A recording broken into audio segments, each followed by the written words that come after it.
میرے محترم سامعین، کبھی ہم نے سوچا ہے کہ آج ہمارے انفرادی اور اجتماعی حالات کیوں خراب ہیں؟ نت نئی ہمیں پریشانیوں کا سامنا کرنا پڑتا ہے۔ میرے محترم سامعین، اس کی وجہ حضور پاک صلی اللہ علیہ وآلہ وسلم نے حدیث پاک میں بیان فرمائی ہے کہ جب لوگ اپنے اہم امور اور امانتیں نااہل لوگوں کے حوالے کر دیں گے تو پس انہیں قیامت کا انتظار کرنا چاہیے۔ آج ہم دیکھ لیں کہ ہمارے اہم امور کن لوگوں کے حوالے ہیں، اور آج ہماری اہم امانتیں، منصب اور عہدے جو بہت ہی اہم ہیں وہ کن لوگوں کے حوالے ہیں۔ میرے محترم سامعین، آج ہمارے سامنے دو آپشن ہیں۔ کیا وہ لوگ جن کے حوالے ہمارے اہم امور اور امانتیں ہیں وہ اہل ہیں یا نہیں؟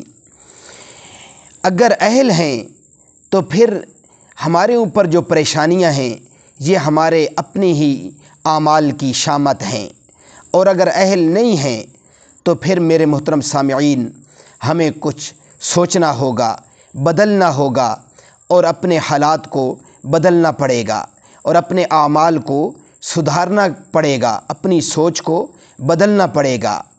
میرے محترم سامعین، اسی متعلق میں آپ کی خدمت میں ایک واقعہ ذکر کرتا ہوں، ذرا توجہ سے سماعت فرمائیے۔ ایک بادشاہ تھا، اس کا بہت ہی قریبی اور دوست ایک حجام تھا جو ہر وقت اس کے پاس رہتا تھا۔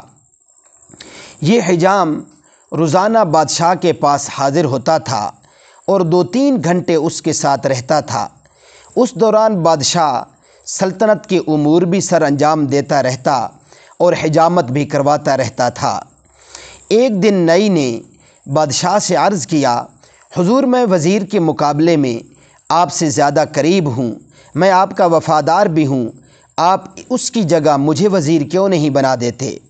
بادشاہ مسکرایا اور اس سے کہا، میں تمہیں وزیر بنانے کے لیے تیار ہوں، لیکن تمہیں اس سے پہلے ٹیسٹ دینا ہوگا۔ نئی نے سینے پر ہاتھ باندھ کر کہا، آپ حکم کیجئے۔ بادشاہ بولا، بندرگاہ پر ایک بحری جہاز آیا ہے، مجھے اس کے بارے میں معلومات لا کر دو۔ نئی بھاگ کر بندرگاہ پر گیا اور واپس آ کر بولا، جی جہاز وہاں کھڑا ہے۔ بادشاہ نے پوچھا، یہ جہاز کب آیا؟ نئی دوبارہ سمندر کی طرف بھاگا، واپس آیا اور بتایا، 2 دن پہلے آیا۔ بادشاہ نے کہا، یہ بتاؤ یہ جہاز کہاں سے آیا؟ نئی تیسری بار سمندر کی طرف بھاگا، واپس آیا تو بادشاہ نے پوچھا، جہاز پر کیا لدا ہے؟ نئی چوتھی بار سمندر کی طرف بھاگ کھڑا ہوا۔ قصہ مختصر، نئی شام تک سمندر اور محل کے چکر لگا لگا کر تھک گیا۔ اس کے بعد بادشاہ نے وزیر کو بلوایا اور اس سے پوچھا، کیا سمندر پر کوئی جہاز کھڑا ہے؟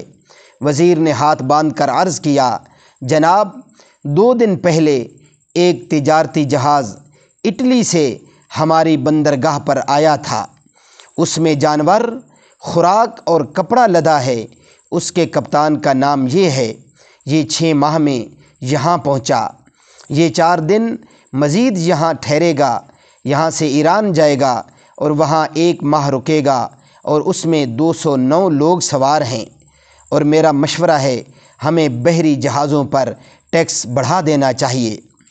بادشاہ نے یہ سن کر حجام کی طرف دیکھا اور اس سے پوچھا، کیا تمہیں حجام اور وزیر کا فرق معلوم ہوا؟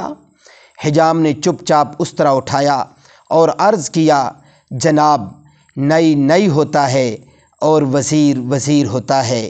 میرے محترم سامعین، اس واقعہ میں اہل عقل کے لیے بہت سے سبق پنہاں ہیں۔ اللہ ہمیں وہ سبق سمجھنے کی توفیق عطا فرمائے۔